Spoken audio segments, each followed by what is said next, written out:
कृतवैवाहिक कौतुक राम भार्गव दर्प विनाशक राम कृतवैवाहिक कौतुक Rama.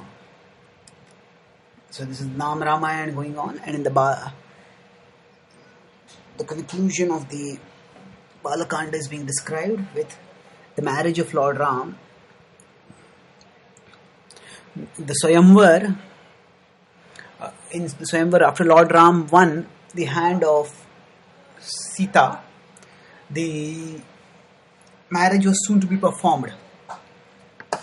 But then Janak Maharaj thought that this is such a wonderful alliance that can occur between the two parties that it would be best if they come together and that there were 4 sisters and there are 4 brothers, so they can all get married, and then the family can be joined in a 4-fold bond.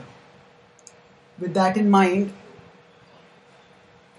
a message was sent to Dashrath Maharaj. Dashrath Maharaj came with his family and his other sons, and then a grand marriage was performed. Of course, all the 4 marriages were performed together, one by one, but then it was the center of feast was, of course, the marriage of Ram and Sita. And so Krita Vaivahika Kautuka Rama.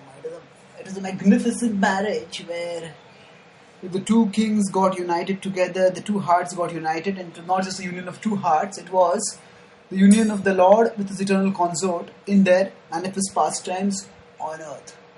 And then Bhargava Darpa Vinashaka Rama. Bhargava refers to Parshuram. Darpa Vinashaka. Darpa Vinashak refers to the point of Darpa is pride or arrogance, and Vinashak is destroyer. So Parshuram was a previous incarnation, and as that he was still there on the earth and as an incarnation. In fact, it's described that he was there even when Krishna came, and he was the teacher of Bhishma and he fought with Bhishma, and he was also there when Krishna came as Shanti Doot, and he also tried to give good advice to Duryodhana, but Duryodhana was incorrigibly obstinate. Now, here, till now, Bhargava, Parshuram had remained undefeated, and when he heard that there was a Kshatriya who had not only lifted but broken the great bow of Lord Shiva, then he felt this must be a great Kshatriya, and it will indeed be worthwhile to face the Kshatriya, to fight with the Kshatriya and to test his actual prowess. So accordingly, he challenged Lord Ram to the fight, and when the groom's party were returning back from Mithila to Ayodhya, suddenly they found inauspicious signs everywhere.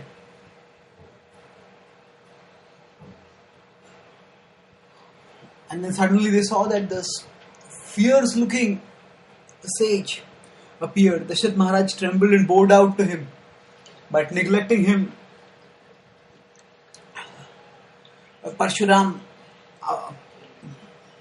faced towards Ram, and he said, "You are the person who broke Shiva's bow. I would like to see your prowess. Here there is Vishnu Chap. Let us see how you can fight with this." And Lord Ram was very humble and gentle, and he said, "Oh, venerable sage, you being a Brahmana are respectable for me, and I cannot fight with you. Please accept my respects and please give me your blessings." Parshuram was not to be pacified, and he said, "You are a Kshatriya and I am challenging you to fight. You must fight with me." So then Ram humbly said, "But as a service to you, I'll fight." And then he picked up the bow and just pointed it to Parshuram, and then Parshuram realized that he had become motionless. Leave alone fight back, he couldn't even move. And when he was completely overpowered like this, then Parshuram understood that actually this was the Supreme Lord himself who had descended. And he understood that now his time as the Lord was over. Now, of course, Parshuram is the Lord, Ram is the Lord, and both of them are at one level, one in the same person. But the important point is that when they perform a Leela, they often act differently. They act as two distinct persons, and that's how they can have reciprocations and they can have wonderful, extraordinary pastimes. So then Parshuram was actually humbled by Lord Ram thus. And Parshuram said, now I will renounce my weapons and I will renounce fighting. And I will go to the seas and perform austerities. Please release me from the mystic power by which you have immobilized me.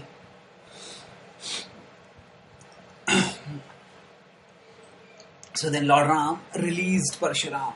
And in Parshuram, offering his respects to Ram, departed from there.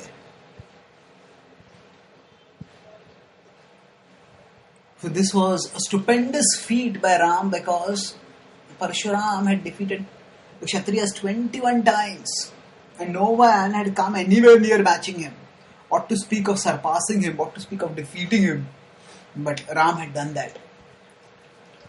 So Bhargava Darpa Vinashaka Rama. In this world, we may become specialists in something and we may become expert. We may become so good at that thing that we may think that I am the champion. Now, if we have talents, we have skills, we can use them, and we should use them for constructive purposes. But then, if our talent makes us arrogant, then that arrogance will keep us in ignorance. Ignorance about our real identity as souls who are parts of God, and ignorance of the eternal spiritual bliss that awaits us as parts of God. So when we come in contact with the Lord, when we come, just as Parshuram came in front of Ram, when we come in front of the Lord in His manifestation as the holy name, and we try to call out His name, then one of the things that He does is Darpa Vinashak. He destroys our arrogance, by which He destroys our arrogance. And then we can taste transcendence. We can relish transcendence and we can get transported to transcendence. So although the destruction of our pride, of our arrogance may seem painful, its result is joyful, supremely joyful. Because along with that arrogance is destroyed the ignorance that keeps us away from transcendence. And transcendence is supremely joyful. Thank you.